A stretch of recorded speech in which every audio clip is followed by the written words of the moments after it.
安倍総理ありがとうございました。続きましてイバンカ・トランプ補佐官よりご講演をいただきます。イバンカ・トランプ補佐官、よろしくお願いいたします。Thank you very much, Prime Minister Abe, for that kind introduction. And thank you for your gracious hospitality to my family. This is my first visit to Japan, and the warmth you have shown us, the beauty of your landscape, and the vibrancy of your culture are truly incredible gifts to all who come to this country. Yesterday evening, as I arrived in Tokyo, I was struck by the magnificence of the skyline, and this morning I was awed by the ancient beauty of the Imperial Palace. The wonders of this land are a testament to the creativity and the resilience of the Japanese people. It is an honor to join you today at the World Assembly for Women. I'm grateful to be with this exceptional and passionate group of leaders to discuss the economic empowerment of women, to celebrate the progress our societies have made, and to chart a bold course for the future. The economic empowerment of women has been a focus of mine for many years. Ensuring that 50% of our population can fully participate in the workforce is critical to strengthening our communities and growing our prosperity. That is why, after my father's election, I decided to leave my businesses and work in government to advance policies and initiatives that empower women to fully participate in the economy if they so choose. Policies that enable women to pursue their careers and care for their families. Policies that focus on workforce development and skills training, and policies that fuel entrepreneurship so that Americans can turn their aspirations into their incredible legacies. Our societies are at a critical juncture, a moment of great challenge and opportunity. Over the last half-century, women have entered every imaginable field, reached the highest levels of management, and are now leading some of the largest companies in the world. We have discovered life-saving medical cures, traveled to space, and created transformative technologies. The women here today represent this historic achievement and shine the light towards an even brighter future. Here in Japan, 4 decades ago, 45% of women worked outside of the home. Today, 66% of working-age women are in the workforce, a significant improvement and one I know will only continue to grow in great measure due to Prime Minister Abe's vision for Japan. At the very heart of this vision, Abenomics, is Womenomics. Womenomics recognizes the centrality of women who represent roughly half of our global population in achieving true economic growth. Women who are empowered to work, to thrive, and to lead bring immense creativity, fresh perspective, and success to our economy and to the world. When women work, it creates a unique multiplier effect. Women are more likely than men to hire other women, to give them access to capital, mentorship, and networks.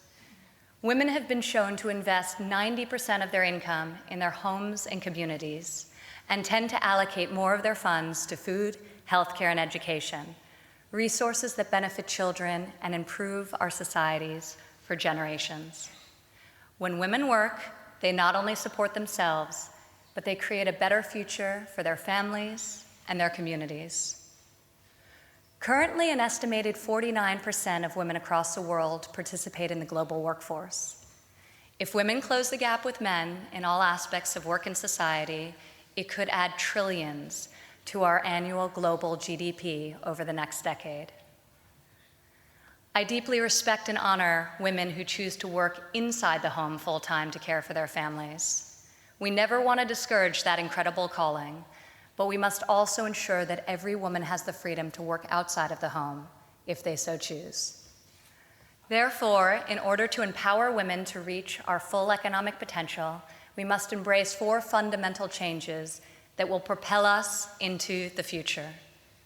First, as leaders in both business and government, we must pave the way in modernizing the workplace. While the percentage of working women has dramatically increased, corporate expectations have remained all too stagnant. In the United States, women now comprise 47% of the workforce.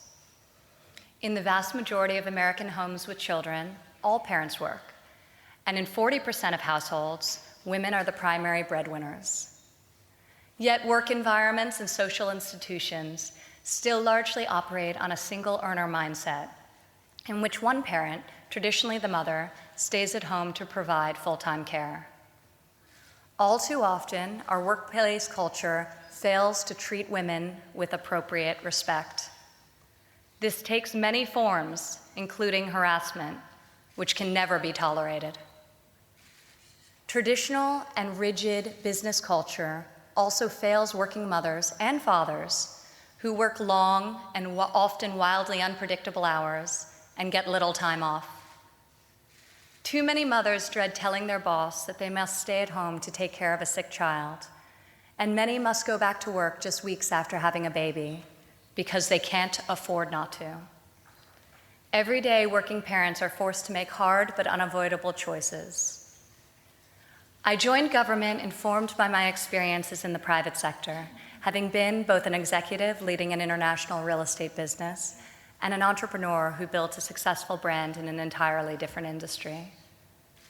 As a professional with 3 young children, despite the help that I am able to have at home, I too experience the struggles of balancing the competing demands of work and family. I, however, am far more fortunate than most. Because of the opportunities I've been afforded my whole life, I felt an obligation to seize this moment and join the administration. I saw a chance to help fuel the number of women-owned businesses and grow our economy. I saw a chance to work on behalf of girls in rural communities and inner cities who, by learning to code or studying robotics, could secure good-paying jobs in our modern economy. I saw a chance to go for bat for the woman who faced the choice of staying at home with a sick child or returning to work at a job that might otherwise fire her. Our workplaces and our public policies must mirror our values, work and family. It is time for our societies to find new and innovative ways to make it easier for women to experience the joy of motherhood without facing major career setbacks. This isn't a woman's issue. It's a family issue, yet it disproportionately impacts women who are the most likely to leave the workforce or curtail our ambitions because we have no access to affordable care for our children and our adult dependents. Still, in the developed world, we are slowly seeing a movement towards a more equal distribution of responsibility in our homes. Young fathers are increasingly contributing to the housework and helping raise their children. We have an incredible opportunity to adapt our workplaces to this modern reality. Today, we can answer an email in the palm of our hand, take a call almost anywhere around the globe, work flexible hours in the gig economy, and finish our work at home once we put our kids to bed. The last decade has revolutionized the way we work, and now has the potential to deliver more flexibility to more working women. Already, we are seeing increased numbers of women leaving behind outdated work environments to start their own businesses from their kitchen tables. Today, women entrepreneurs are flourishing. Fortunately, the private sector is recognizing the importance of modernizing the workplace. Businesses are instituting policies such as flex time and paid leave, in part to attract and retain female talent. Companies that have women on their boards generate a higher return on equity than those that do not, and outperform in times of crisis or volatility. Integrating and empowering women is not just good corporate policy, it's good business. Second, in addition to changing the corporate culture, we must also advance public policies that address the composition of our modern workforce. In the United States, while single women without children make 95 cents for each dollar earned by a man, married mothers make only 81 cents. Too many women in the United States are forced to leave the workforce following the birth of a child. We must ensure that federal policies support working mothers and enable them to reach their full potential. This is how we can create an environment where closely bonded families can flourish and our economy can grow at unprecedented levels. This is why in the United States, we are working to pass sweeping and long overdue tax reform that will afford families much needed relief. We seek to simplify the tax code, lower rates, expand the child tax credit, eliminate the marriage penalty, and put more money back in the pockets of hardworking Americans. Our administration is working to address the high cost of childcare in the United States, which currently outstrips housing expenses and state college tuition in much of the country. It simply cannot be too expensive for the modern working family to have children.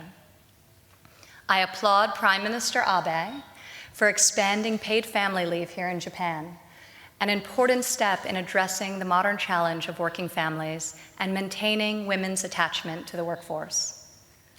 This year, in the United States, for the first time ever, the President's budget included a proposal to establish a nationwide paid family leave program. We know that this will take time, but we are deeply committed to working with members of Congress on both sides of the aisle to get it done and deliver more pro-family solutions to hardworking Americans. Third, in this age of rapid technology, we must confront the challenges of workforce development. It is critical that as we look towards the future, we don't allow women in the United States and around the world to be left behind by the fourth industrial revolution. A revolution that's integrating robotics, computer programming, artificial intelligence, social media, and cutting-edge technologies into every aspect of society. As technology transforms every industry, we must work to ensure that women have access to the same education and industry opportunities as men. Female participation in STEM fields is moving in the wrong direction. Women today represent only 13% of engineers and 24% of computer science professionals, down from 35% in 1990. We must create equal participation in these traditionally male-dominated sectors of our economy, which are among the fastest growing and most lucrative industries in the world. Over the coming decades, technologies such as automation and robotics will transform the way we work, and we want to make sure that women can lead in the economy of the future. Otherwise, not only will we fail in closing the persistent gender wage gap, we will risk reversing the hard-fought progress we have made to date in this fight. Several months ago, the Trump administration instructed the Department of Education to prioritize STEM education, especially computer science, in our schools. The guidance that we offered directed that these programs be designed with gender and racial diversity in mind. At the direction of the President, I have worked closely with leadership across government agencies to prioritize workforce development and proven on-the-job training programs like apprenticeships so that young women and men have more opportunities to earn while they learn, provide for their families, and master the skills that drive progress in the 21st century. Finally, we must empower women who live in countries that prevent them from leading. Across the world, there are still laws that stop women from fully participating in their nation's economy. In some countries, women are not allowed to own property, travel freely, or work outside of the home without the consent of their husbands. Countries like the United States and Japan cannot be complacent. We must continue to champion reforms in our own countries while also empowering women in restricted economies. That is why this summer at the G20 conference, the United States and Japan were founding members of a bold new initiative with the World Bank, the Women Entrepreneurs Finance Initiative. This facility is the first of its kind to empower women entrepreneurs in developing countries. It will provide access to the capital, networks, and mentorship needed to thrive and will dramatically impact the ecosystem of women's entrepreneurship globally. And we're just getting started.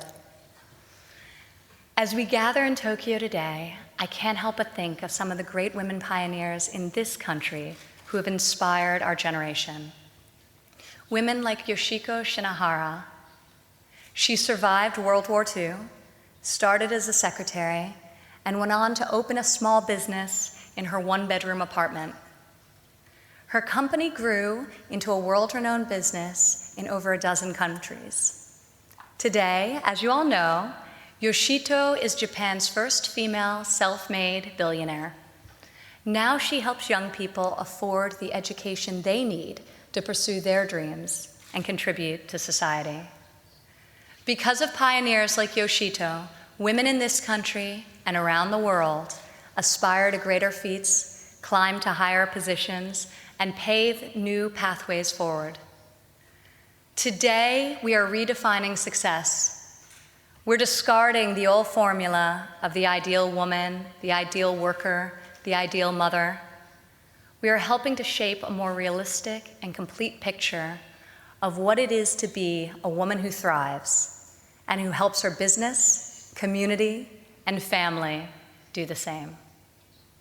The fact is, all women are working women, whether they make the commute each morning or spend the day with their children at home, or some combination of both.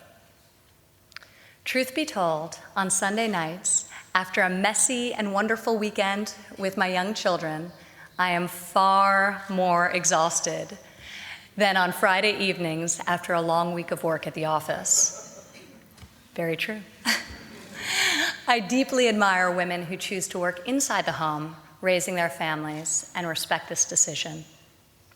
Eliminating or easing legal and cultural barriers so that more parents can make the choices that are right for their families is a core mission for our generation. We don't label men working men, and it is my hope that by the time my daughter Arabella grows into a woman, she will not be defined by whether she works inside or outside the home. She will simply be a woman, afforded the same opportunities as her male peers, and equipped with the education and support she needs to fulfill her unique potential. This is how I believe we will empower women, and in so doing, enable them to raise confident, empathetic, and ambitious sons and daughters, to propel unprecedented growth and job creation, and to cultivate a society that embraces the fullness of life, the dignity of work, the gift of strong and flourishing families. So today, I hope you will join me in imagining this future and working together to make it a reality for our children, for our nations, and for a hope of a more vibrant and inclusive economy. Thank you very much. Thank you, Mr. Prime Minister. Thank you very much. トランプ補佐官、ありがとうございました。